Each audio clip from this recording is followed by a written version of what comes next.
بسم الله الرحمن الرحيم والصلاة والسلام على أشرف المرسلين سيدنا محمد وعلى آله الطيبين الطاهرين. tuna waƙa karo na shida. Da farko za mu fara mika juyayenmu da kuma ta'aziyar wannan mummunar waƙa da ta faru a watan Disamba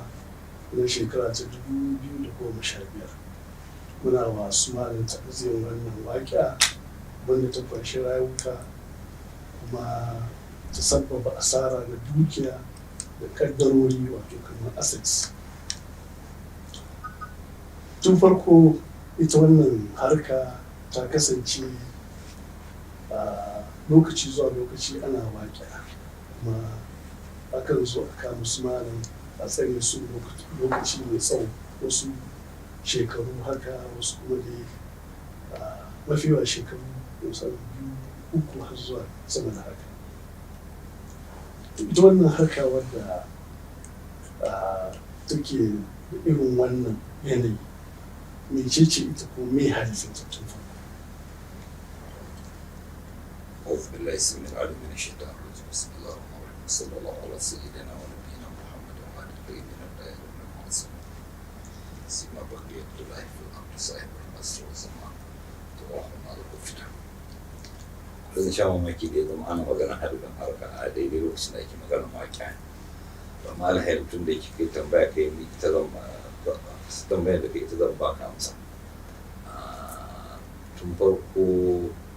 muna faɗakar da junanmu ne akan abin da ya rataya a kawo kanmu a matsayin wani musulmi a al'ummar da muka sami kanmu a ciki. Wannan kuma yau asali tun muna ɗalibai shekarun saba'inoni, musamman ƙarshen saba'inoni ɗin 77 zuwa 79. A lokacin muna ganin su mutane sun kasu kamar kashi uku. Waɗanda suka gamsu da nizamin da ke iko, muna iya ce mashi status ko da ingilishi, wato nizamin ya ce su ya yi masu saboda su suna ganin shi wannan abin da bature ya zo da shi shine daidai, saboda shi bature ya zo da ilimi, ya zo da wayewa, ya zo da ci gaba, kuma ana kamfen na cewa ainihin shi ya zo ne ya sami mutane suna ba su da addini, har ma yana cewa ba su da sutura, suna waɗansu miyagun ayyuka na takalidansu kamar kyamun tagwaye, wanda aka kai ma uwar tagwaye ma akan kore ta ne, ko kuma kyamun mai ciwon agana wanda shi ma akan kore shi na daji da shi da ire-iren wa'in. Duk za ka ga sun cika littattura, sun cika littafansu da cewa haka suka samu. To kuma tabbas akwai wanda aka samu haka nan ne, amma ba kwa ko ɗansu mara da suka same su ba su da addini suka ba su addini, ba su iya rubutu da karatu ba suka ba su rubutu da karatu, ba su iya ba su san ilimi ba suka ba su ilimi. To akwai wa'annan ba su ma ba su ma da riga suka ba su riga, mun samu da. To amma su mu ba su yi mana wannan ba, don sun sami mu da wayewanmu, da iliminmu, da suturanmu, da al'adunmu, da uba ma addinin duk ba su ba mu kuɗi da su ba. Hasir ma mun so rusa namu ne suka ɗan ƙara suka yi kuma daidaita mu da kowa da kowa. To wanda su aka ne wanda su a wurin su ci gaba ne wannan abin da aka zo da shi, su ya yi daidai a kashi na farko ke. Na sun samu kuma har wani abu ba zan ce maka wanda ke ba musulmi ba, akwai musulmi da su ma nizamin da ke iko ya masu. To sai kuma wanda suke ganin lalle a kawo sauyi, amma sauyi nan yana ya kamata ya zama an koma nizamin kwaminisanci. Su kuma suna ganin kwaminisanci shine wayewa, shine cigaba, ya samu mafita ga rayuwa nan. To mu kuma alhamdulillah muna da halfiya ta addini. Mun girma a gidan karatu ne, kuma mun tsoro a cikin karatun addini. Mu a wurin addini shi ne komai a wurin mu, yadda su hangar da ake ganin mu muna ganin ba haka ba. Su suna ganin addini wani abu ne kamar wani abu da ya shafi mutum shi a karan kansa, tsakaninsa da ubangijinsa. Yanzu yansu abubuwa ne da ake ce da ingilishi ritual, wato kuma su wanda ba in na ce musu ma ibadodi ma bai ma fasara ibada a fahimtar kuma, domin ibada a wajen mu na da faɗi, so ko ibada a wurin su tsokakken abu ne, mutum wanda ake shiga wani ɗaki ne a yi ko sau ɗaya a mako ko kamar haka nan shine kawai suke ce mishi ibada a wurin su. Mu a wurin addini ya shafi don rayuwa gaba ɗaya, saboda kuma muna ganin cewa to in dai ana mutum makoma ƙasa ne, to addini ne makoma ƙasa. Abinda aka zo aka same mu akai aka raba mu da shi shine muke hankoron mu koma na tabbatar da cewa wannan shine tunanin mafi yawan al'ummar da muke ciki. Kai hatta ma wanda suke ba musulmi ba suna da wannan tunanin na cewa so ai kafin bature ya zo ga masu gaya musu abin da ya kamata a yi. To kan tsawaita magana kan wannan na iya ce maka ainihin kaga suke nan, kuma a ce akwai mai hadafin kira din nan shine a koma ga addini. Wannan shine a dukkan kuma na san mutanen ba su jahilci wannan kira mutum farko don zama inoni sun gane sosai ana magana suka gane yes, saboda mene dama can sun san cewa addinin suke da aka zo aka dankara masu wani abu da ƙarfi da ya ce mu kullum an koron su shine su koma ma wannan addinin da suka rasa daga turawan mulkin mallaka. To suna jin wannan kira kwallo da sun gane ba sai kai dogon bayani ba. Tun ka ji hadafi ke ma ka ce mu neman hadafin tunatar da juna muke akan me ya rataye a wuyayen a matsayin mu na musulmi a yadda muka sami kanmu. Zamo mu za mu yi mushen take kamce shi kenan, ko addini ya tafi kenan sai ya zama tarihi, ko yana iya mu tashi mu ci addini za mu yi kuma addini yana. To kasancewar tun farkon da suna suka fara wani kira don ke da irin wannan hadafi wanda kusan abu ne wanda kowa zai yi kawai a gare shi. To an ta samun wake ne bayan kai haka, to amma wannan ta zariyar ta zama ta daban, kuma ga shi yanzu har yin shekaru kamar 6 da fara da gabatar da ita wannan waƙiya. To wannan waƙiya yaya take, kuma kamar a hangen suna nan kamar me hadafin ta, me nufin su ne wannan waƙiya? Tun farko ban yi ganin kamar su ba ma mahukuntan ƙasar nan matsala, su waɗanda suka samar da ƙasar daga waje su tun farko suka hau hadari. Mutum sun muna ɗaliban suka hau wannan hadari. To a wani lokacin suka yi cewa to wannan nan gaba hadari, na san sun hango wannan hadarin tun kafin wannan lokacin, amma suna ganin ya riga ya wuce, amma yanzu suka ga ya fara ɗagowa, ya firgita su. Saboda haka su suka ga ingiza ma mutanen da kuma kuta cewa lalle kawar da wa'yan mutane in ba wannan gaba za su zama matsala. A wurin su matsala ne tun da kuta koma ma addini da aka rabu da su suka kawo. To shi yasa kuma tun farko ba su yi wasa ba, suka nuna kamar cewa wai ko sun yi sakaci ba sakacin da suka yi tun muna ɗalibai suka fara tusa zamana, tun muna ɗalibai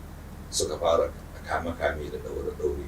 da kora daga jami'a da rage maki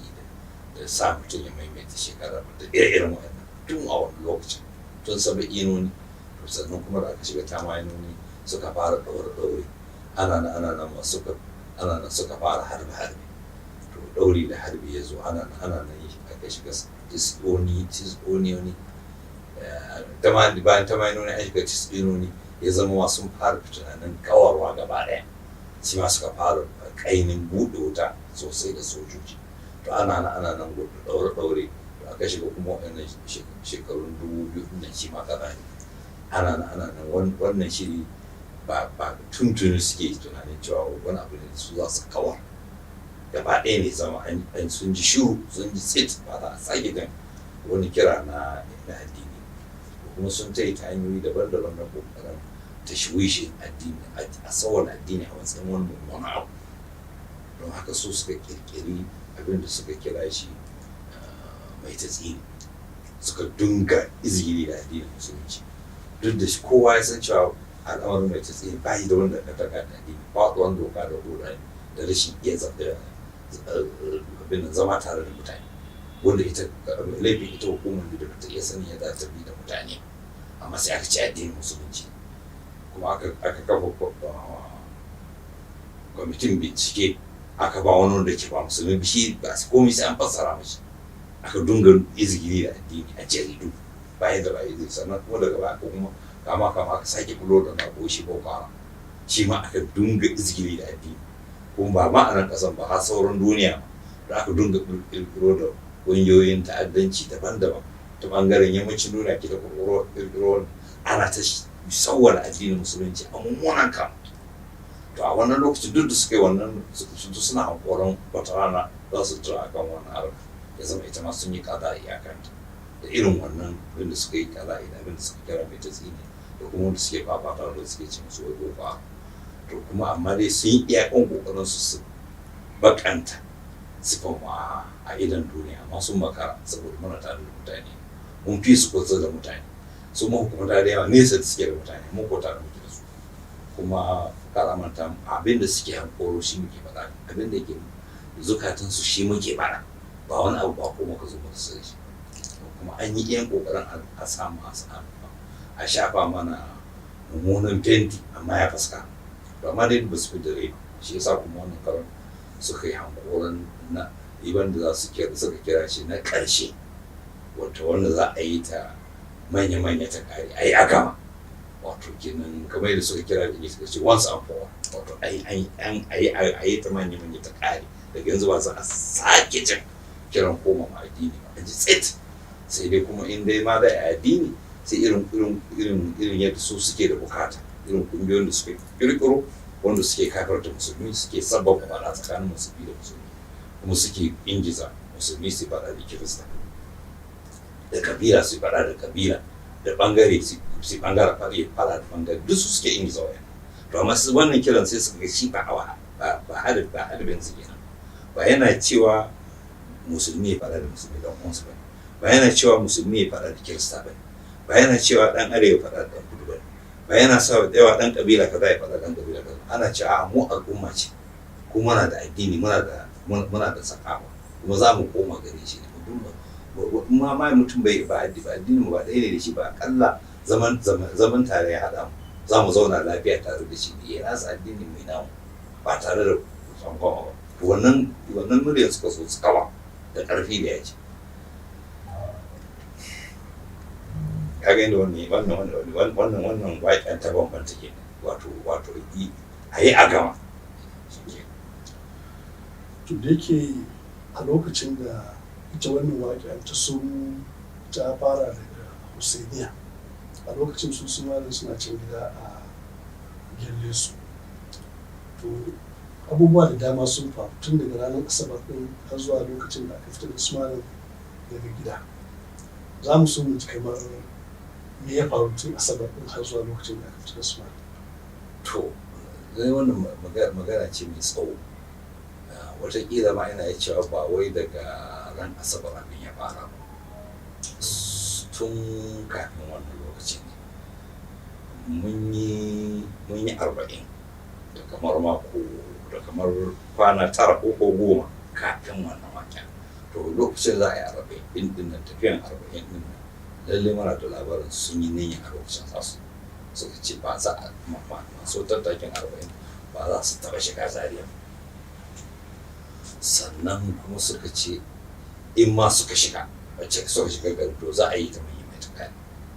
to kuma in har ma suka fi duk wanda ya fita ma ko aka hanya za a koma gida za a tabbatar da su an rutsa da su an kawar da su to sun yi wannan shirin to kuma dai cikin ikon Allah aka da iya yin 40 ɗin har ma a cikin magana ta ce to kun ga bagaci mun yi 40 ɗin ba amma dai sun tada bom a hanyar Kano wanda suka kashe mutane kimanin 23 cikin mutane wanda babban ya kashe daga baya ma wani cika ya zama suka zama 24 to kaga kenan tun dama sun shirya abin su ba daga rana su bai fara ba ka san mun yi 40 ranar 20 ne ga watan safar yawa to ranar bayan bin 40 da kwana 8 ya dace da 28 ga watan safar ne ranar wafatin manzon Allah sallallahu alaihi wa da kuma ne bayani akan a wajen mun zama a ranar alhamis ana gobe juma'a amma da kuma kai dare na so mu karanta da a kuma ba mai ba ci da akwai ranar asabar mai zuwa zai kasance imma 30 ga wata ko 1 ga wata ko 30 ga watan safar ko 1 ga watan zuwa za mu kafa tuta a birbishin kubba mai farin kubba da muke da wanda aka saba kan tuta cewa a mun gama jaji yanzu aka sa tutar labbai ga rasulullah wanda ke koriya tuta ne da rubutu fari rubuta labbai ga rasulullah to tun a lokacin kuma mun samu labarin sun yi gayya yan tauri na wurare daban-daban da cewa za a farma kuma har sun fara a ranar alhamis da muka yi sun farma wasu yan uwa a gabari wata unguwa da take yamma da zari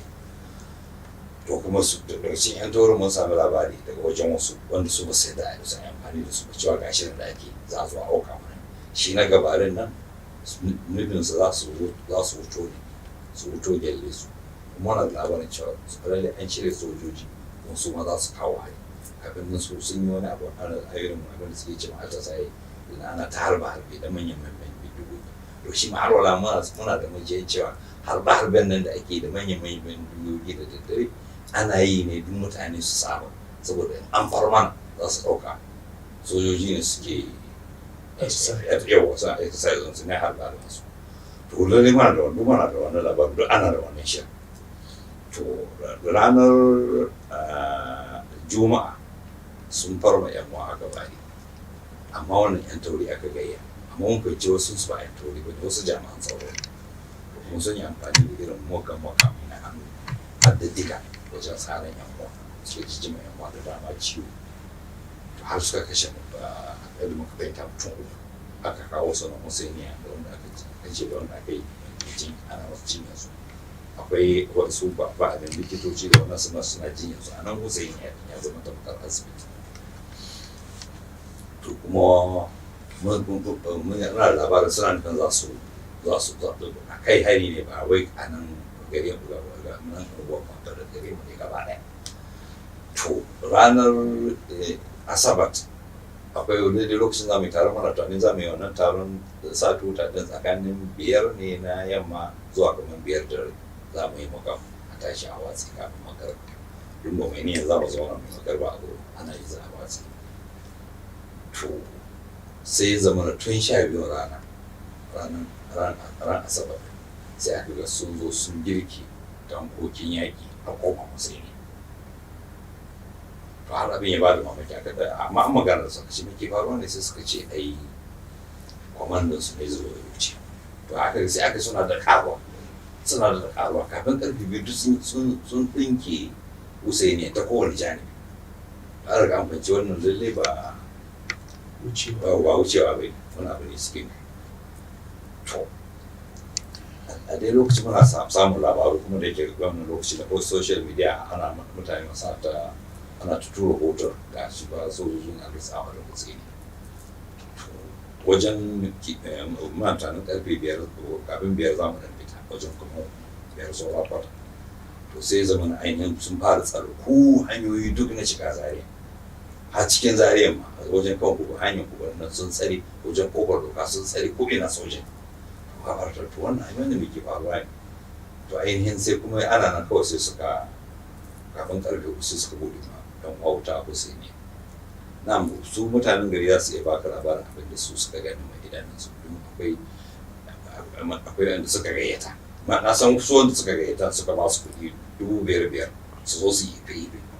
har suka ba su baƙaƙen tuce su suka kawo sakon baƙaƙen kaya inda suka buga kenan don nan muna sa fararen kaya ne babba mai bakin kaya cikin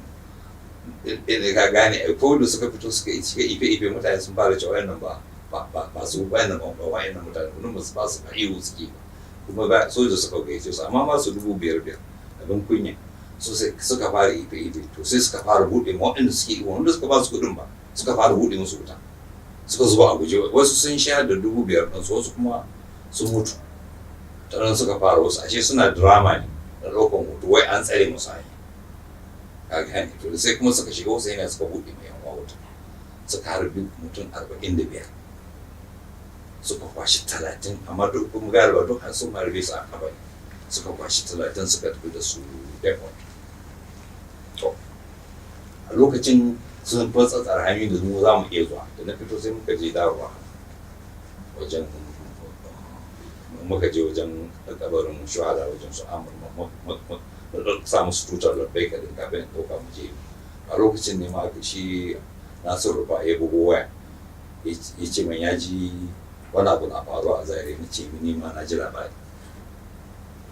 ni ma da kamar da ya ji labari, ni ma labari na ce kamar na ga maka na ji labari. Sai ce na ce ka ga ma wani abu ma har ma jiya ma sun kashe wani mutane uku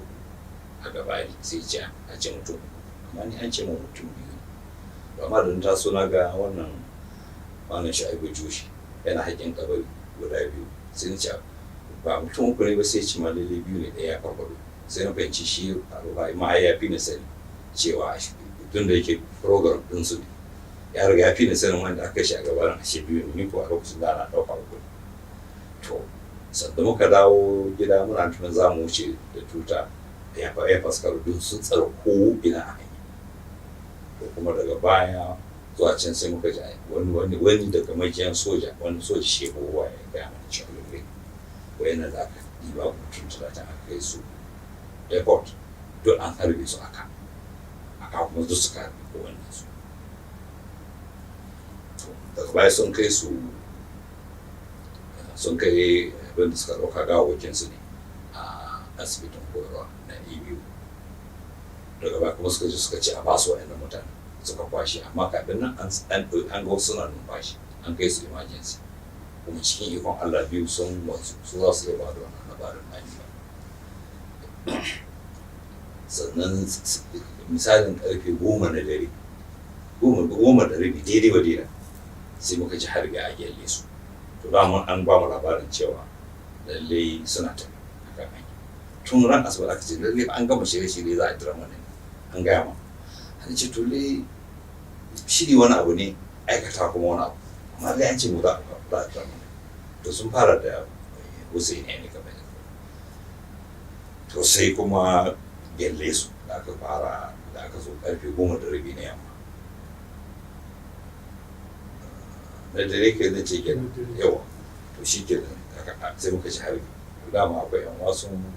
abubuwan da yawa aka fara takbiro.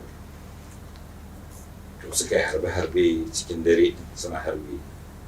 har dai a cikin daren kafin gari ya waye sun kashe mutum 14.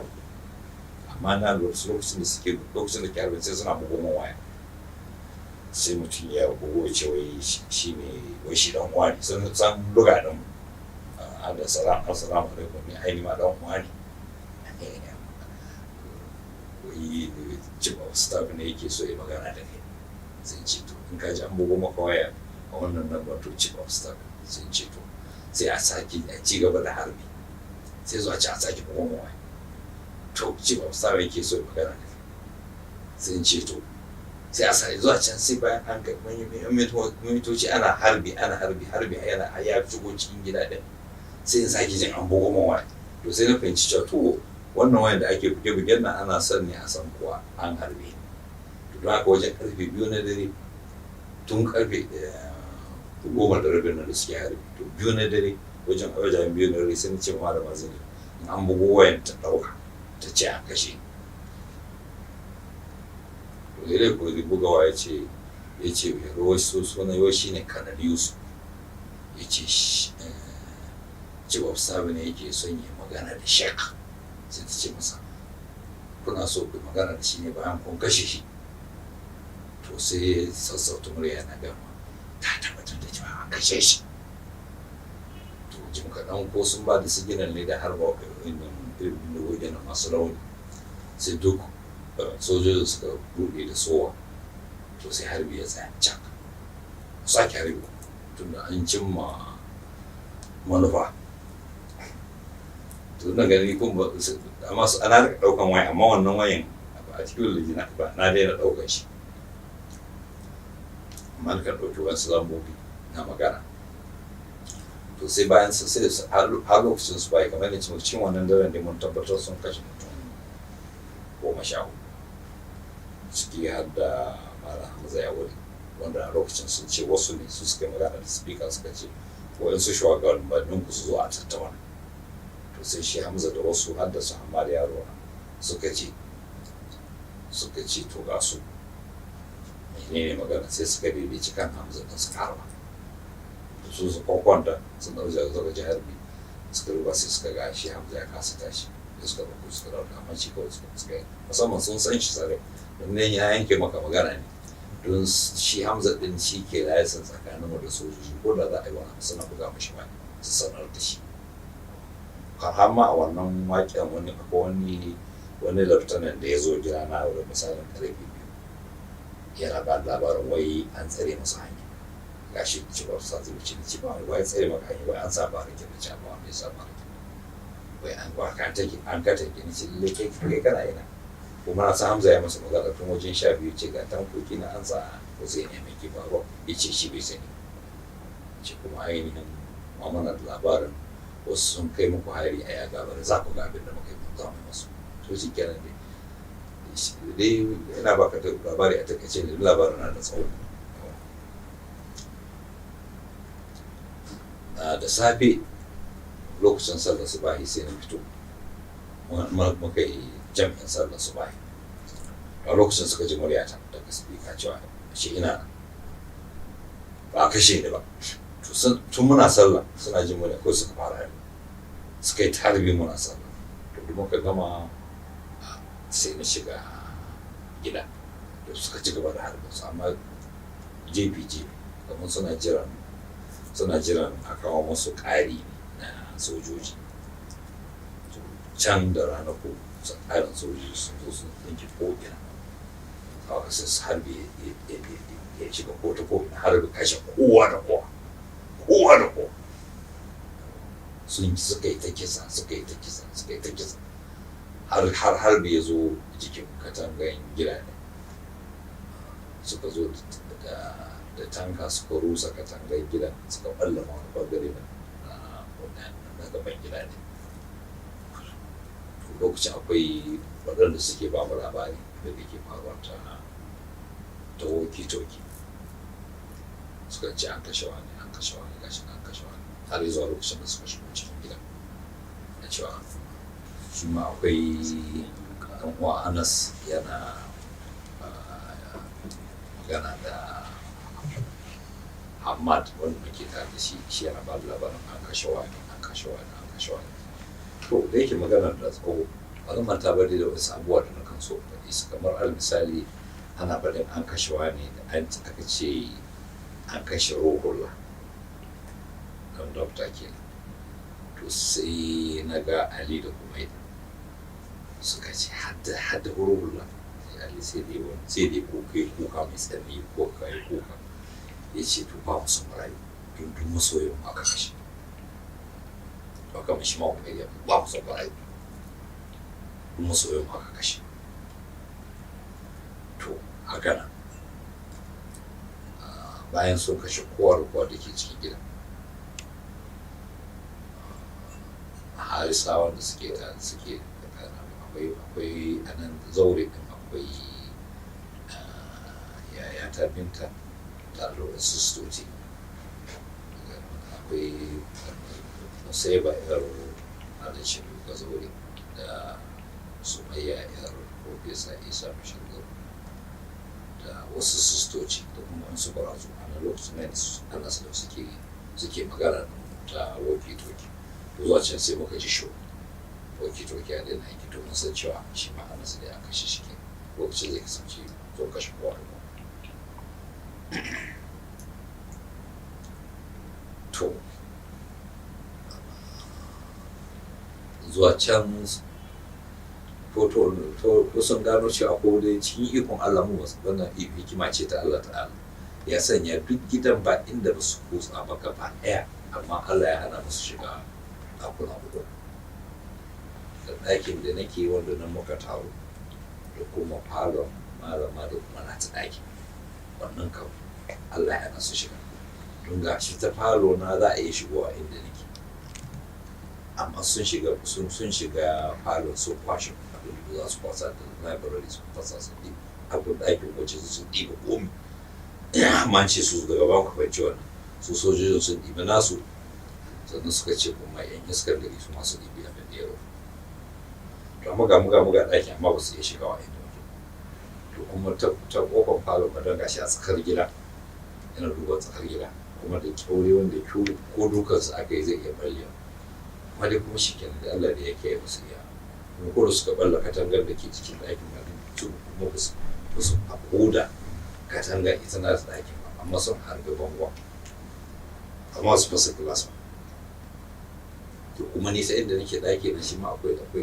akwai katanga na ɗan sarari da yanga katanga shi ba wanda ya tani ya leƙo ma ciki katangai don mu a lokacin ma hatta ma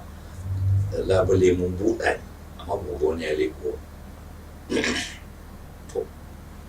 cikin ikon Allah dai Allah ya katange wa yanzu wurare ko ta yana ne suka fahimci cewa akwai dai mutane a gida to sai suka ba da sanarwa ta abin da ke kan ba masauki cewa mutanen da cikin gidan nan ko ku fito ko mu baje gidan a kan ku in muka kare ya 10 ba ku fito ba za mu baje gidan a kan ku sai suka fara gida 1 2 3 to kafin suka yi 10 ya ce to muka yi sallama da juna muka yi babban kwana da kowannan cewa shi ke za a dike cewa za mu tafi da su hamar su to akwai wani abin da na lura da wanda yake na san hawa tarihin da nake bayarwa ba a bace wannan ba wanda yake da muhimmanci shine na lura da fuskan kowa da nake tare na lura fuskan ita malama Zina na lura fuskan Zainab na lura fuskan Sajida na lura fuskan Suhaila kuma lura fuskan Hamad da Ali da Humaid kowanne na lura shi fuska a lokacin to abinda na gani ban ga wani alama ta damuwa tare da babu kamar ma wani abu bai faru kai ka ce ma muna wani kamar muna cikin wani hali ne na yau da kullum ana ma cikin raha ba wanda ya nuna damuwa fuskansa to zan ce musu domin akwai ne da zamzam a firicin da fito da sun ci mashi mai sha zamzam mai zamzam karshen abin da muka sha kwami farko kuma shi kenan sai ce mai sujada sai mu cika mana sujada to sai mu kai sujada kawai sujada shuru sujada hau fiye da minti 10 kasan a lokacin da mutane za su ana mutum tun da yara ne zai tafi ne kasan da addu'o'in da zai iya yi kuma dai zai ta tayi ne cewa yara ya mu ubangijin sa gashi nan zuwa ya karbe shi da rahama to shuru sai na ɗan ɗaga yanci na ka yanzu kuma lokacin sai muka ji ana bi ta kan kwano kamar waɗansu mutane sun hau kan kwano suna bi to sai mutanen su sojojin da suke dasa ba mamaki kafin su taya gidan yin rusa kan to a daga muka fahimci a shi wasu yan uwa ne lokacin da aka wurga grenade a wannan zaure din da ce muku su yayin da suka zo to sai suka ga wani sarari ta sama sai suka bi ta sama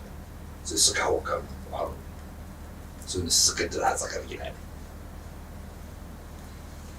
ba shi da zuru ba soja bai can sai muka ji ana cewa sun ƙara mota sai mu malama ta ce ta cika mota ne sai na buɗe to an go ai wutar mata kusa zuwa yau ta wutar ta riga ta kama ta ci zaure sosai kuma wanda muke ce ba zaure haka muke ce mishi a gida mutum ya san gidan da nake kwana ya san cewa akwai kofa ana ce masa gate kofar shiga to an wuce kuma akwai sarari mai kofa wanda muke sallah muke zarba to akwai wani ɗan ƙaramin ɗaki muna ce masa zaure wanda wani lokaci an kan zauna tare da mutane ko gaisa ko gana ake bi to an wuce nan kuma sai inda aiki na aiki da falo sai an fita falo to dai ne suka tarin musu riga sun cinna wuta to sun ce gara mu fito waje ya zama sun harbe mu da bidin ga mu zo a to sai muka fito falo din na wayar ga ya wuta ta riga ta ci falo sosai sai muka koma falo a lokacin da sai muka hango wasu mutane a tsakar gidan wasu yan uwa sai nake ce Muhammad wayannan wasu ne sai ce ai suwa da wani sai ce ya san su duk gaba da sai ce yan uwa ne ashe su suka bi ta kan kwano da lokacin to sai ce a ce masu shigo sai muka kuma cikin za a kuma sai muka samu mabuɗi da ɗaki to sai muka buɗe musu kuma buɗin falo ne kai zance sai muka buɗe sai suka ce musu shigo sai suka shigo da wani yaro shi an ɗora masa itace a amalin katako a kafansa shi sun harbe shi a kama ta yi ba ki ma rabar cewa ainihin lokacin da aka harbe shi yana nan tsakar gida ne a yi ce ma babansa wannan harbe bindiga ne zan cikin yin Allah sai harbe mutum ma bai gane harbe shi sai dai ya gaji ne sai ce wannan harbe bindiga ne baba ya ce amma daga baya ce yana gaban shi aka ce baban nasa to a yaran ke ce min sai dai mu mutu tare su ma duk kowannen su kamar ba wani abu ne mai faru ka zauna nan sai na duba jin kaɗan sai na ga abu na ce a dakta sai wutar ta zo inda muke kafin mu fita domin ina son mu saurara daga harbin ba har yanzu zuwa lokacin da zai iya yiwa mun fita ya zama shi kenan to sai na duba agogo na ga 12:35 lokacin kuma zawar na yi 12:30 daidai wa iya to sai na ga cewa to lalle yanzu lokacin azumin ya yi mai yana da alwala sai na kabbara sallah to zuwa ina cikin sallah din hayaki ya fara tunnukewa sai na ji ita malama ta ce masa sauran kar ku fita sai malam ya gama sallah to sai mu zama zane sallah sai na ce to fita to da muka fito mun sami wadansu a nan idan mutum ya san gidan da nake akwai can tsakar gidan wanda ke dan tsokake da wata bishiya a tsakiya da tayar sannan kuma an fito a kowane fili wanda ke akwai ɗakunan yara a wurin wanda yara sukan ce mashi filin lilo bayan wuce wannan filin kuma akwai filin waje wanda shi muka yi masa kumba muna sallah a wurin muna zama abu to wannan filin na cikin gida ka fito to sai muka ga wasu a kwance akwai wani Muhammad Awal da Arzu da kuma wannan Abdullahi Abbas suna kwance kamar ka ce sun kwanta ne kawai mai bai magama jini tare da su ba jini tare da su suna kamar hada kallon sa ce wannan ya kwanta ne yadda ka san mutum ya kwanta kawai kamar ya magana haka da shi wannan Muhammad Awal da Arzu da kuma shi wannan Abdullahi Abbas sunansa Abdullahi kuma babansa Abdullahi Abbas kai Abbas dan Abdullahi dan Abbas yawa ga san Abdullahi Abbas dan kuma shi ba yawa shi ma kai shi Abu Zainiya to akwai dan ƴaƴansa kusan guda shida da an kashe to ɗaya daga cikin su shi Abbas mai suna Abbas na ce mishi Abdullahi Abbas dan Abdullahi dan Abbas yawa to shi ma yana kwance daidai wajen aikin da muke son aikin mama shi ma kamar da ya magana da kowane za ka kamar ya magana kun ban gani ban ga jini tare da su amma kowane yana kwance kawai to sai muka shiga ɗakin mama to ɗakin mama daidai wannan akwai taga wanda yake za su hana cin mutane kasu kamfan taga labulen taga duk tsakanin da sojojin tagan ne kawai ana ɗagawa za su iya ganin mu za mu gan su sun ci mu dawo ɗakin ya bin sun fara wa aikin ya bin da wata wannan sai na kwanta a cikin har ma bace dan debe muna jira sai wutar ta zo inda muke ana nan wutar sai ta zo inda muke ta fata na ta cinye gidan ta zo har nan wajen shiyar aikin mamalin to sai muka fito sai muka kwankwanta a tsakiya tare da su Abbas da Muhammad Awal da Arzu mun zauna dai kamar mun kwanta mu wata da su saboda sauƙaƙa shigan hayaki da to sai hayakin da aka yi turniki to sai na zo sanar da ɗan buɗe wannan ƙofar shiga shi ɗaya filin to daga baya na fahimci ashe su ma su Zainab sun ƙoƙari su buɗe yakin buɗa mu lokacin da muke ɗakin mama ɗin sun ji kamar wani yana taɓa ƙofa kila wani soja ya so shi amma da ya bai yi wa ya shiga ba amma lokacin da na buɗe sai buɗe kawai na tsallake muku ma shi cewa ainihin shi ma buɗe ɗaki akwai wani lokacin da na so in fito tsakaninmu da sojojin ba komi ta can falon malama akwai wani abin nan sai na sun daki ƙofar iyakar doka bango ya tsage amma ya ƙi buɗe musu. Ni kuma da na so in fita ta sai shi ƙi fitowa ya ƙi boye da na tsallake na koma baya na ko bayani baya sai na tura ƙyauren sama sai ya ɓame man ƙasa, in na tura ƙasa sai ya ɓame man sama. Ashe da za mu fito ta nan za su gamu, sai muka bar wannan ƙofar, sai ƙofar falon ta kuma aka yi sa'a aka gama buɗe, ana juyawa ɗaya sai ya buɗe, sai muka fito ta na yi koma baya ne na ƙoƙari. To shi kuma gidan ƙofar gidan shi ma ya yi irin wannan ya ki buɗuwa ma wasu, amma daidai wannan lokacin sai buɗe ma da ya buɗe sai na zo ina tsaron na lek a fili na ga duk mutane ne wuri a kwance duk an kashe. Can inda muke sallah ina akwai motar malama na cin wuta da kuma wasu mutane su ma an kona su kusa da wani.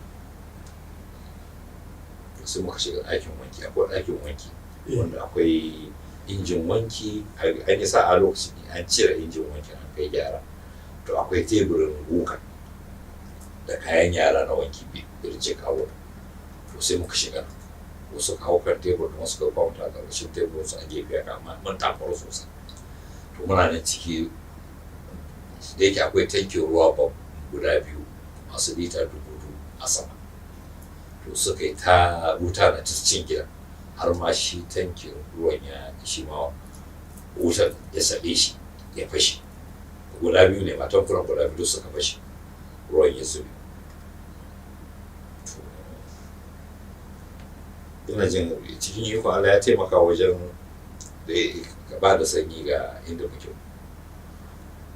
To shi kenan da yi gida ne duka konewa, ana suna wutar na ci duk muna iya jin karan tukunyoyin gas na gida, tukwanen gas suka yi ta kara a da babban tukunyen gas da ya mugu kara sai da ya tunnake ko ina da bakin hayaki, har ɗakin da muke bakin hayaki ya tunnake. To sai muka buɗe kofa sai hayakin gaba ɗaya fita. To wani lokacin muka sa sai fita mana da sauro, da akwai sauro sun ci ko su a wurin, kasan ko sauro yakan samu wani ya labe da rana, to sai suka yi waje. Sai muka ja kofa muka rufe, to so nan sai muna ji kuma ƙara da muka mai sai wani har akwai wani ɗan uwa da sarki wani ana ce mai Mustapha Awwal, yana cewa suna wurga wani abu a cikin wutar, sai mu ci bum daga muka mace ashe gwamnati suke wurga a kan a cikin wutar, suka yi ta wurga gwamnati ne,